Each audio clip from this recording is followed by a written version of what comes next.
So it's been a little while since I've actually done a YouTube video, but I'm starting to miss editing and doing these sort of pre-recorded content. So I'm going to start doing those again, and we're going to start off with something just relatively easy, relatively laid back, possibly controversial. I'm going to be doing a Pokemon tiers list, only going over the main games. It doesn't have Brilliant Diamond and Shining Pearl on there, which is fine anyway, because those games have only been out for about 2 weeks, and we haven't really got properly accustomed to them, and I haven't really formed a proper opinion on how I feel about them anyway. So it's fair enough that those aren't included. So this is just in main series games and the remakes. So we're going to be going over the generations, and I'll be ranking them from S to D tier. Just a nice, simple, laid-back kind of video to get back into these pre-recorded, edited videos. So if you disagree with any of my opinions, that's absolutely fine. Drop a comment in the comment section below and tell me where you would rank these generations. Please obviously respect each other's opinions, and just know that if you disagree with me, you're wrong. Right, so let's get started then. So we're going to start with Generation 1, Pokemon Red and Blue. These are the games that I started with. Just a little quick history lesson. Pokemon Red and Blue came out in the UK in 1999, but I got my hands on these in 1998. So my dad went to America. I think he went to Boston in 1998, and he came back with a copy of Pokemon Red, because I think I'd started watching the anime at this point. So he knew I liked Pokemon, and he came back with Pokemon Red. I know this is going to sound like I'm just saying this for nostalgia purposes, but I'm going to put Red and Blue, because obviously they're basically the same game, up in S tier. I know that they're buggy, and they've got a lot of issues with them. Wrap lock is a real thing, as well as a bunch of other stuff. But to say that the where games were, especially on the Game Boy at the time that these games came out, you have to take that into context as well. And based on the time that it came out and the limitations they had, obviously, basically, as well, laying the groundwork for what Pokemon would become. I really feel like they did such a fantastic job with Red and Blue. It's a game that I will always go back to. Nostalgia, obviously, will play a little bit of a role in my decision there. However, I do feel that with the limitations that they had at the time with the Game Boy, with the fact that they did not have a lot of time or resources to make these games, they came out absolutely fantastic. And you know, it's still a joy to go back to those original games and play Pokemon Red and Blue. I'm going to be saving the remakes and the third versions till last, so I won't be going over Pokemon Yellow next. Next we'll go for Pokemon Silver and Pokemon Gold. These are the first two Pokemon games I remember really jumping into. You know, Pokemon Red and Blue, obviously I played a lot. Pokemon Gold and Silver were the first time I got a Pokemon game and knew more or less what to expect going in. They basically built on the foundations of Pokemon Red and Blue built. So for that reason, I've kind of got to put them in S tier as well, because they kind of did what Red and Blue did, but offered so much more. The fact that we could go back to Kanto 3 years later, the fact there was 100 extra Pokemon in there, as well as breeding, as well as shiny Pokemon. It was basically Pokemon Generation 1, but on steroids.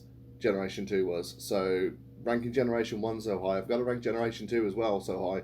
These are my two favourite generations. I know that's probably going to sound like nostalgia talking, considering the fact that I've been playing Pokemon since Generation 1, but I can't help how I feel. These are my top two generations for a reason. They're both very, very good jumping off points for the series. Pokemon Ruby and Sapphire, I do remember getting those when they came out. I remember enjoying them.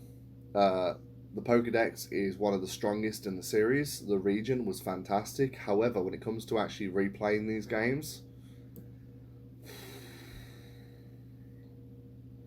we're talking either B or C tier here. I'm going to be generous and put B tier. Just simply because the Pokedex and the region was so strong. The story was fantastic. Obviously, for those of you who don't know, it's based on real world events. This archipelago in Japan. Some sort of battle over the rights of the land and things like that. I'm not entirely clued up on the story. There's much better sources out there for that information. But the story was great. The Pokedex was fantastic. Yeah, I'm going to put it in B. I feel happy about putting it in B tier. Again, B's pretty strong. It's a pretty good placement on the list. This I would consider good, very good, and excellent. So, yeah, I'm happy keeping those in B tier. So next we've got Pokemon Pearl and Diamond. These are my least replay generations. I'm going to put them in C tier. Just because, I mean, I was already 16 when these games came out, so I was already kind of harder to impress. The Pokedex was decent. I'd say it was about on par with Generation 3. The region itself, I'm not a huge fan of. The story just sort of felt like it was starting to get a bit too ridiculous for me. The pacing for these games was ridiculously slow. So I'm going to put them in C tier. Again, this I wouldn't say this is a bad. I wouldn't say these are bad games. C tier, I'd say, is kind of the lower end of good. I'd say bad would be D tier. I don't see myself putting any games in there, honestly speaking. But I'd say this is the lower end of good. I think that's a fair placement to put Diamond and Pearl. So moving on then to Pokemon White and Black. This was the generation that was kind of my jumping off point for Pokemon for a few years. I did get them, I did play them, but then after that I sort of put them down and didn't really go back to Pokemon for a while. I'm going to put... You know what, I've replayed them since and I do enjoy them. Pokemon Black and White I'm going to put in B tier, on par with Generation 3. I do like the fact they tried to do something different. They tried to make it so it's only new Pokemon until the post-game. I do like Unova as a region. Some of my favourite Pokemon are from Generation 5, such as Zebstrika. So yeah, I'm feeling quite confident putting Black and White in B tier, and I'm also quite confident where I'm going to put the follow-ups White 2 and Black 2. I'm going to put them in A tier. I feel like everything that I liked about Black and White, they really expanded upon in Black and White 2. I like all the post-game stuff that they did. If you have both copies and you fill up the Pokedex, you can get a shiny Gible, a shiny Dratini, and a shiny Haxorus, which is very generous of them. I like all the improvements to the gameplay, the new region, the new areas that they introduced. Yeah, I'm happy putting those in A tier, to be fair. Black and White, I will go back and play those, but I'd much rather play White 2 and Black 2. They really expanded the lore of Unova and made it one of those sort of endearing regions. I might even have actually ranked these a bit lower, even the original games, if it weren't for these two, because I had a newfound appreciation for Unova and its Pokedex and its story based on the developments we got in White 2 and Black 2. So I think how good these games were kind of elevated these two as well. At least that's just how I see it anyway. Moving on to Generation 6, we've got X and Y. I'm going to put them in B tier. They're probably the weakest Pokedex out of all of them, I'd say, when it comes to like just the Pokemon they introduced that generation. There's so many good Pokemon from that generation, but there's also so many Pokemon that I don't really care about as well. So I love Kalos as a region. The story was a bit meh. The rivals were kind of grating, but I do like the addition of Mega Evolution. I do like the lore that they added for the 5,000 years ago war and things like that. But I feel like the Pokedex kind of lets it down, and the story kind of lets it down as well. So Pokemon X and Y, yeah, I'm happy putting those in B tier. Moving on to Generation 7, we got Pokemon Sun and Moon. I'm happy to put those in... Oh, I don't know, actually. B or C? I'm going to put them in C tier. I got a reason for that. They're not bad games. If they existed on their own, they might have been a bit higher up because I did enjoy playing them. However, because of Ultra Moon and Ultra Sun, I'm going to do those ones now. I'll put those in A tier. If it weren't for the inclusion of Ultra Sun and Ultra Moon, Sun and Moon might have been here, possibly even in A tier. But these two, in retrospect, kind of feel like a beta test for these two games. These two feel like the real Generation 7 games, and these two kind of feel like the beta test for it.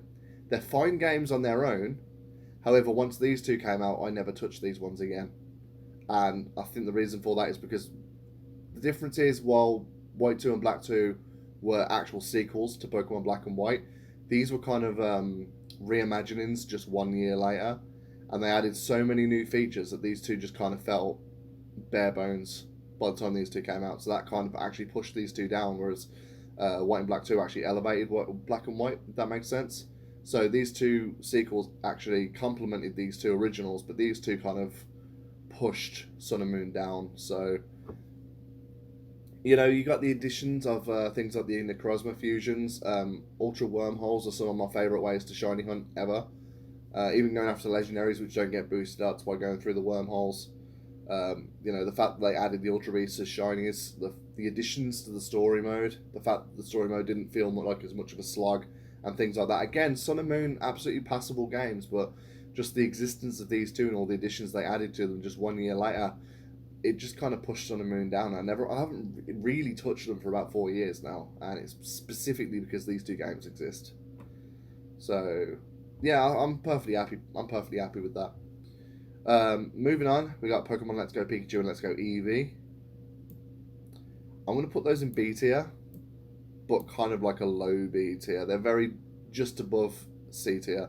My reason for that is shiny hunting in these games is actually my favourite method of shiny hunting. The fact that you can see the shinies in the overworld, I really enjoy that. But outside of that, there's no wild Pokemon battles. The catch mechanics is like Pokemon Go, which is absolutely fine when I'm playing Pokemon Go, but playing it in a full price game, it did kind of take away from the experience. Even though I did enjoy the games and I did enjoy it, I just said that twice, whatever. Even though I did enjoy Let's Go Pikachu and Let's Go Eevee, I kind of felt like no wild battles kind of took away from the experience a little bit anyway, a little bit. I'm glad they tried it. It was a game. There were games I enjoyed. They gave me my favorite shiny hunting method, but overall, I don't really go back to them unless I want to specifically shiny hunt something. So I'm happy keeping those there, I think. Yeah, the only thing I'm going to take back about that is saying that they're close to a C tier. I wouldn't say they're close to a C tier, actually. I'd say that they're pretty solidly in B. So moving on to the most recent new generation, then we've got Pokemon Sword and Shield, and I know this one's going to be controversial. This one's going to be very controversial. I love the fact that they've got max raid battles in there. Max raid battles are incredibly amazing. I'm going to include the stuff that they added in the DLC in my decision here. The Crown Tundra especially was amazing. I love the fact that they added Galarian legendary birds. I actually prefer the Galarian legendary birds to the original ones, actually, to be fair. And Dynamax Adventures has given me so much replayability with those games. I've managed to find myself a shiny Veltal. I managed to find myself a shiny Regigigas. Obviously, that wasn't through Dynamax Adventures. It was through a regular raid battle. I managed to get myself a Keldeo that has its sort of origin form, which I don't think you could have had that before. So in Pokemon Home, anyway, you couldn't have it just as sort of as a standard on a Keldeo before that. So yeah, I'm perfectly happy putting Sword and Shield in there. People complain about the story. I actually enjoyed the story for Sword and Shield. I like the fact that Hop was the first rival to really start having confidence issues after he kept just completely whipping them over and over and over again, and things like that. They probably could have dove into the lore a little bit more, who Zacian and Zenta actually were to these kings. We know that they are their Pokemon and things like that, but there's so much more they could have expanded upon. But overall, I really enjoy what Sword and Shield actually had to offer.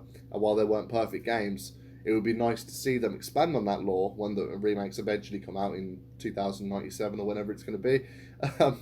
But Sword and Shield as games, I think that they are tremendously enjoyable, and yeah, I'm happy keeping those in S tier. So moving on to the remakes and third games, going to Pokemon Yellow. Now, Red and Blue are in S tier, but I'm going to put Yellow in A. Obviously, the limitations at the time means that they couldn't innovate too much, but I feel like they didn't innovate enough for me to justify putting them in S tier. The fact that Pikachu could follow you was mind-blowing at the time.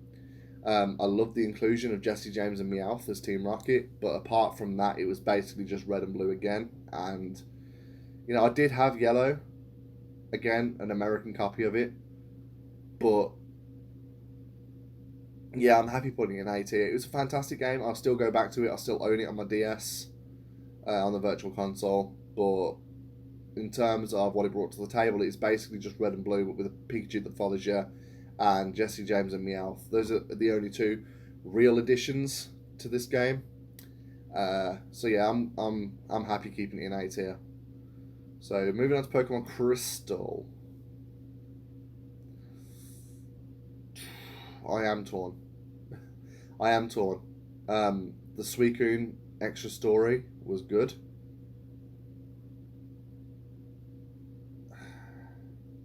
No, you know what? For the same reason of Pokemon Yellow, it actually innovated a lot less than Yellow did. So I'm going to put Crystal there. I never actually owned Crystal. My sister did, and I did get to play it a few times. Actually, no, tell a lie. I did buy it on the virtual console specifically for the Celebi event, and I shiny hunted the Celebi, and I managed to get it after like 9 months of hunting. Um, so yeah, it innovated less than Yellow did from its generation it belongs in. So I'm going to put it in A tier. That's not to say it's a bad game. This and Yellow, if it weren't for the existence of Red, Blue, Silver, and Gold, these two would be a lot higher. But because of the fact that the original games do exist, and I've got to compare, I've got to compare third games to the originals. They didn't innovate enough. Basically, that's the reason why they're not in S tier. I think that's a perfectly reasonable way of summing that up. Fire Red and Leaf Green, I never really played. I sort of played them years later after they came out, and it just kind of felt like playing Generation 1 on Generation 3 specs. Thing is, I'm not just judging these games for what they are, I'm judging these games for the context of when they came out and what was already available at the time. And yeah, Fire Red and Leaf Green, I'm happy to put in C tier because they just never blew me away when I did play them. And maybe it would have been different if I'd have played them when they first came out. They came out in 2004 when I was 13. So maybe they would have blown me away a bit more. But they're just not games. To be fair, I kind of forget they exist. If I'm being completely honest with you. I think I've just missed out Emerald. Emerald I'm going to put in... I'm going to put it in C tier. Again, it's about the same as Ruby and Sapphire. It just doesn't do enough to innovate. In fact, it probably does less to innovate than Yellow and Crystal. Wow, this game's starting. This video is starting to get really negative. Let's try and bring up the tone a little bit. Heart Gold and Soul Silver, a lot of people's favorite Pokemon games. I'm gonna put them in A tier. I never got them when they first came out, and when they did come out, I was already 19. I think that my age kind of will dictate a lot of these things. If you notice, as the generations go on, they start to slip down. They do start to go back up, actually, to be fair, with Generation 5 onwards. But, yeah, following Pokemon was good. And there's a lot of events in there. We can get Giratina, Palkia, and Arceus and stuff like that. Dialga and stuff like that. Having up to Generation 4 Pokemon in Johto was fun. But for me, yeah, they're not my favourite Pokemon games. Yeah, I think that's perfectly charitable. Platinum. I've got to rank it above Pearl and Diamond. I did have Platinum, actually, tell a lie, for a little bit. It was a lot faster paced than Platinum and Pearl and Diamond. The Distortion World edition was really fun. Actually, maybe put it in A. Should I put it in A? Yeah, I'm going to put it in A, actually. The Distortion World was a fun addition. To say that Sinnoh is my least favourite Pokemon generation, like my least favourite Pokemon region, I'd say that it did enough to make me actually enjoy playing the game. And the additions to the lore and stuff like that, yeah, I'm happy putting Pokemon Platinum in A. Right, moving on to the last two then, Pokemon Omega Ruby and Alpha Sapphire. Obviously, this was Ruby and Sapphire with the additions of Mega Evolution and Primal Kyogre and Primal Groudon. I'm torn between A and possibly even S tier for these.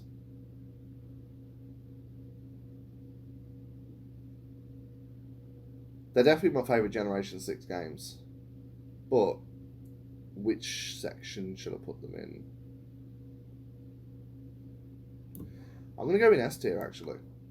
Let's start off with let's end this with really positive sort of. As you notice, none of them are in D. I've enjoyed every Pokemon game I've ever played. I'm going to be honest with you. I don't think there's ever been a bad one. There's ones that I'd say are sort of the lowest end of good. You got the ones that are sort of good, you know, not really the most memorable, but good. You got these ones which are amazing, and then you've obviously got my absolute favourites. But yeah, I'm happy with the placement of all of these, actually. I'm happy with the placement of all of these. You know, obviously, as I said, Red and Blue are in S tier because of the innovations that they brought for the time that they came out. Obviously, they are very buggy. However, they're not game breaking bugs unless you seek them out. And while there are annoying things in there like Raplock, is a real thing. The broken speed stat is another thing. Psychic types and dragon types being absolutely broken as well. They're not perfect games, but I remember these games for the context and the time that they came out, and I still enjoy going back to them today. Gold and silver just expanded on that formula. So actually, you know what? I'm going to move. No, you know what? Yeah, it doesn't really matter where they are, but yeah, they kind of expanded on the red and blue formula. So I'm happy with the placement of these. The only ones I would potentially move around, maybe Pikachu and Eevee, I might bump up to here. I know it's a big turnaround for me saying that they were borderline C, but they're not borderline C. I'd possibly consider bumping Pikachu and Eevee up to here, but I'm happy with them where they are. I might have been a bit too critical of X and Y. It has been years since I've gone back to play them, but the Pokedex being as weak as it was, I think kind of hinders this a lot. Kalos is a beautiful region though. And for the first 3D Pokemon games as well, they really utilised that technology really well for the first one. But I'm happy with that anyway. So, that's how I would rank all the Pokemon generations, all the mainline Pokemon games. BDSP have only been out for 2 weeks, so I don't know where I'd rank them at the moment. I'd say... No, you know what? I'm not even going to pretend. I'm not even going to pretend to give them a theoretical placement on the list because I feel like I need more time with them to really kind of get to know those games. So maybe I'll do a follow-up to this video once we get more Pokemon mainline games. And maybe my opinions on some of these will change, who knows. But drop a comment in the comment section below and let me know where you would place these mainline Pokemon games. Obviously, be respectful to other people's opinions. You know, not everyone's going to have the same opinion as you. That's fantastic. If you do disagree, drop a comment in the comment section below. Don't forget to like this video and share it on social media. I've been James the Thunder, and I'll see you next time.